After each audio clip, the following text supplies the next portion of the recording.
Wa alaikum salam wa rahmatullahi wa barakatuh. Muvandimwe arabaza ati ko umufasha wanjye anywa inzoga mu buryo bwihishe ariko njya mbasha kumugwaho, ese nabyitwaramo nte? Alhamdulillah wassalatu wassalamu ala rasulillah wa ba'd. Nta gushidikanya ko inzoga ari haramu muri Islam, kandi ko kizira umuntu kuba yanywa inzoga, kandi ko unyweye inzoga uyu nguyu aba akoze icyaha mu byaha ndengakamere.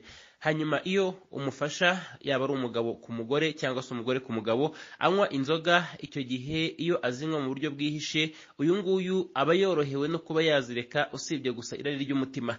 Naho ubusanzwe wa wundi uzinywa ku mugaragaro cyangwa se utagira igihe azinyweramo, uyu nguyu niwe ziba zimaze kubaho akarande ku buryo no kuzireka biba bishobora kumugora.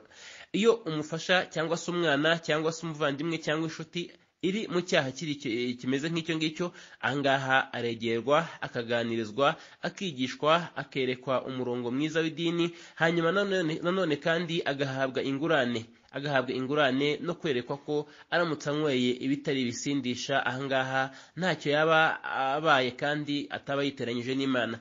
Ukamwigisha uko ushoboye, ukamugira inama, wabona utabishoboye ugashaka abagufasha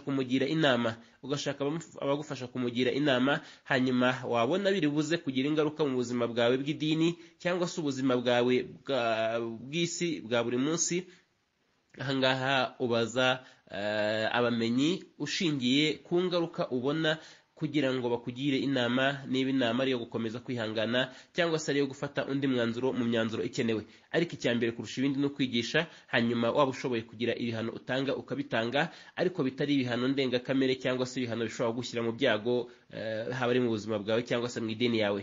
Hanyuma wabona ibyo ngibyo byanze, ukareba ingaruka cyangwa se ukareba inyungu n'igihombo cyaba kiri mu bijyanye n'umubano w'uwo muntu, ukagisha inama abamenyi, iyo baguhaye ugafata iyo ngiyo. Wallahu a'lam.